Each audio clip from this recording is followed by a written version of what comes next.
আসসালামু আলাইকুম প্রিয় দর্শক, আপনাদের সকলকে আমন্ত্রণ জানাচ্ছি দেশের কথা অনুষ্ঠানে। ইদানিং বেনজির আহমেদের নানা বিষয় নিয়ে কথাবার্তা কিন্তু হচ্ছে। একজন সাবেক আইজিপি, পুলিশের একজন শীর্ষ কর্মকর্তা, কত সম্পদ বানিয়েছেন, কিভাবে বানিয়েছেন এবং বানানোর পর সেগুলোর দায় দায়িত্ব কার, কে কে তার দায় নেবে, কে তার দায় নেবে না, এগুলো নিয়ে আলোচনা হচ্ছে। এবং তার হঠাৎ করে অন্তর্ধান, উনি কোথায় গেলেন? গত এক মাসেরও বেশি সময় ধরে ওনার কোনো সারা শব্দ নাই। উনি কি দেশ ছেড়ে চলে গেলেন? এবং চলে গিয়ে থাকলে কিভাবে গেলেন?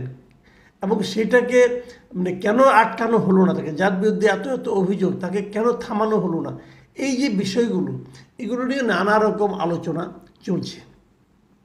এবং আমরা দেখতে পাচ্ছি যে অনেক সরকারি কর্মচারী যারা আছেন, তারা চাকরি থেকে সরে যাওয়ার পর তাদের নিয়ে নানা রকম কথাবার্তা কিন্তু হয়, কিন্তু চাকরিতে থাকাকালীন হয় না।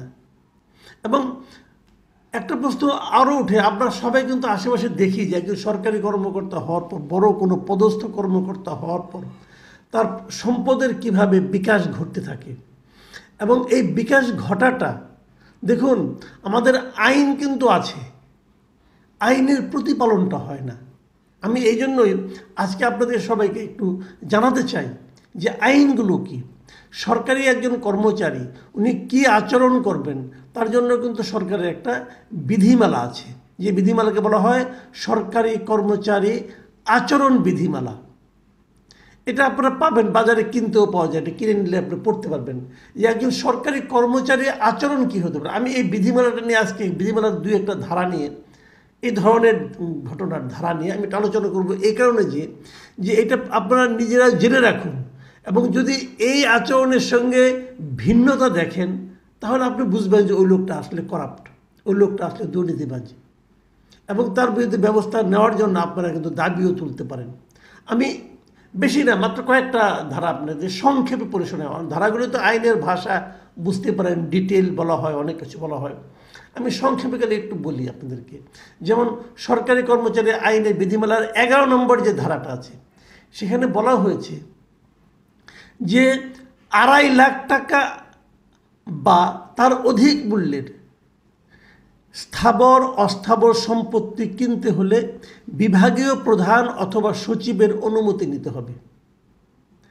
মানে যদি আপনি 2.5 লাখ টাকার একটা প্রপার্টি কিনেন, দাম যার মাত্র 2.5 লাখ টাকা, অথবা 2.5 লাখ টাকার চেয়ে একটু বেশি, তাহলে আপনাকে অবশ্যই আপনার বিভাগীয় প্রধান, আর যদি আপনি নিজেই বিভাগীয় প্রধান হন, যেমন বেনজির আহমেদ হয়েছেন, তাকে কিন্তু অবশ্যই সচিবের কাছ থেকে লিখিত অনুমতি নিতে হবে যে আমি এটা কিনতে চাই।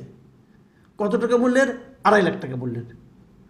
আর এখানে কত টাকা মূল্যের প্রপার্টি উনি কিনেছেন সেটা তো লাখের কোনো আলোচনাই নাই, কোটি কোটি টাকার আলোচনা। তাহলে আমরা কি ধরে নেব উনি ওই সময় যিনি সচিব ছিলেন তার অনুমতি নিয়েই কিনেছেন? যদি অনুমতি নিয়ে কিনে থাকেন, দায় দায়িত্ব তাহলে সরকার নেবে না কেন? আর যদি অনুমতি না নিয়ে কিনে থাকেন, তাহলে এই অনুমতি না নিয়ে যে এত বড় দৃশ্যমান একটা প্রপার্টি উনি করলেন, সেটা দেখার জন্য সরকারের অন্য কোনো বিভাগ ছিল না? উনি যে সরকারের একটা বিধিমালা ভাঙলেন, আইন ভাঙলেন, এর জন্য এটা দেখার জন্য কি কোনো লোক ছিল না? তারা কেন দেখল না? আসেন আমরা আরেকটা পয়েন্টে আসি। এই বিধিমালার 12 নম্বর ধারায় কি বলা হয়েছে? 12 নম্বর ধারায় বলা হয়েছে, ঊর্ধ্বতন কর্তৃপক্ষের অনুমতি ছাড়া কোনো সরকারি কর্মচারী ফ্ল্যাট বা ভবন নিজে নির্মাণ করতে পারবেন না, কোনো ডেভেলপারকে দিয়ে নির্মাণ করাতে পারবেন না, কিনতে পারবেন না। পয়েন্টগুলো খেয়াল রাখেন। আপনি নিজেও কিনতে পারবেন না, আগে আপনাকে অনুমতি নিতে হবে কিন্তু সরকারের কাছ থেকে। অথবা আপনি যদি বলেন যে আমি বানাতেও পারবেন না, আপনি কোনো ভবন বানাতে পারবেন না। এবং যদি আপনি বলেন যে আমি ডেভেলপারকে দিয়ে বানাবো, আমি বানাবো না, তাও পারবেন না। সেক্ষেত্রে সরকারের কাছ থেকে অনুমতি নিতে হবে।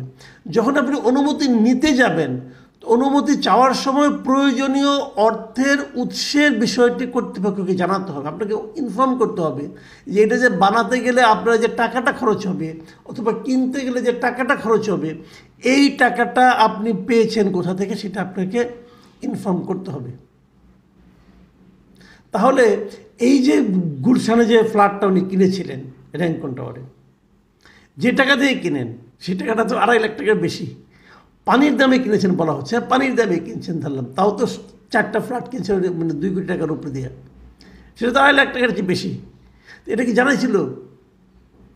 এবং আমি ধরে নিচ্ছি জানিয়েছিল, কারণ আমি এই জন্য ধরে নেব যে সরকারের উনি এত বড় একটা পদে আছেন, কেন জানাবেন না? নিশ্চয়ই জানিয়েছেন, সরকার জেনেছে, জেনেও তাকে করতে দিয়েছে।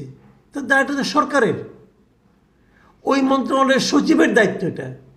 সে জেনে তাকে কেন করতে দিয়েছে এবং করার সময় তাকে কী উৎসের টাকা উৎসে কী দেখিয়েছে। ওখানে তো এক নাবালক কন্যা নামে কেনা হয়েছিল, সেই নাবালক কন্যা কোথায় টাকা পেল?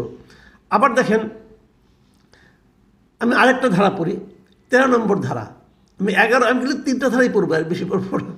13 নম্বর ধারায় বলা হয়েছে যে সরকারি চাকরিতে প্রবেশের সময় নিজের পরিবারের সম্পদের হিসাব সরকারের কাছে দাখিল করতে হবে এবং এখানে যদি 50,000 টাকার বেশি মূল্যের কোনো অলংকার থাকে সেটাও বলতে হবে।